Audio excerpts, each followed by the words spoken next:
Listen up. Advisory committees are way more powerful than anyone talks about.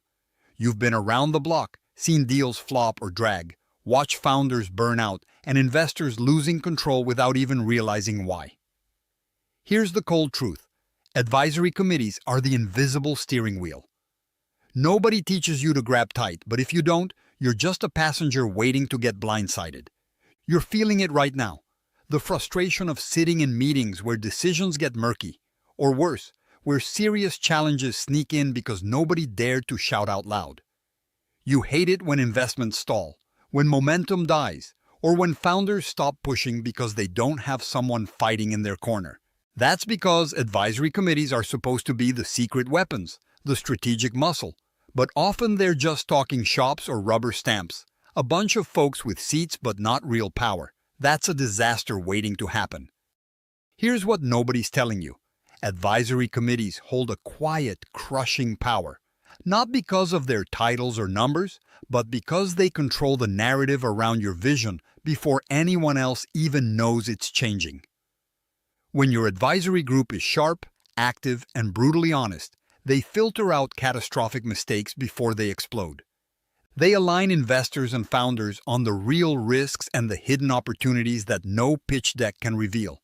But if they're soft, vague, or scared of conflict, they become the weak link, the slow drip of bad decisions that kills everything from the inside.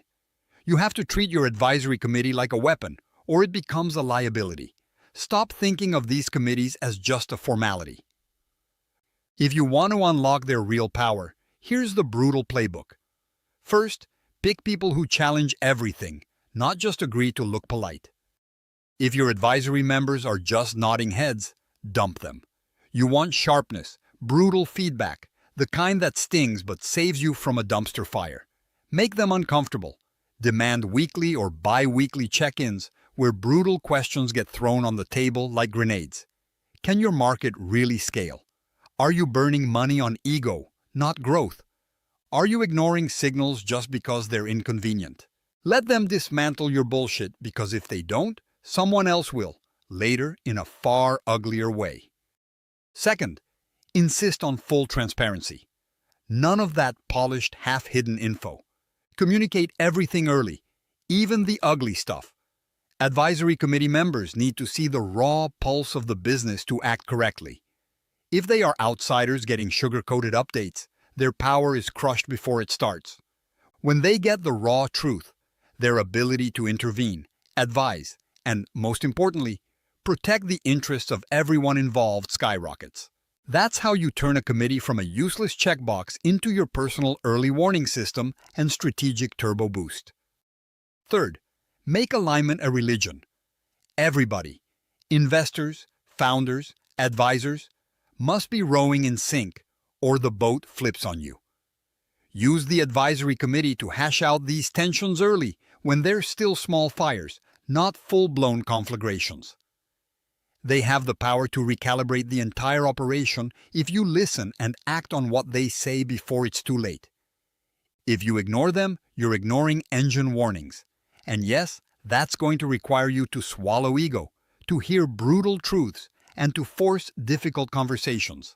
But that's what separates founders and investors who sail from ones who sink. Finally, treat advisory committees as a strategic network, not just a static group.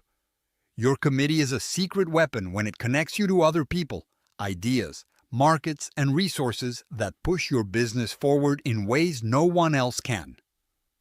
The best committees don't just advise. They open doors, they unlock capital, they bring in game changers you didn't know existed until that call or meeting. So build them intentionally. Don't take whoever's available. Be ruthless about quality, diversity of thought, and commitment, because the strength of this group determines your real runway. This is the part where most investors and founders fail. They treat advisory committees like a passive accessory instead of an active tool. And that's why millions of dollars burn up, why so many promising startups limp through chaos instead of breaking through. Stop handing over control and hope. Grab that power. Force transparency. Demand brutal alignment. Build a committee that fights for you harder than you fight for yourself. You're not here just to survive the game. You want to own it. Advisory committees hold power that nobody talks about, but that shapes every success or failure you'll ever face. Make them your secret weapon, or watch your startup bleed. No excuses. No shortcuts. You owe it to your vision, the one you said you would build, to master this quietly massive power. Subscribe to our YouTube channel and check the featured link to discover more.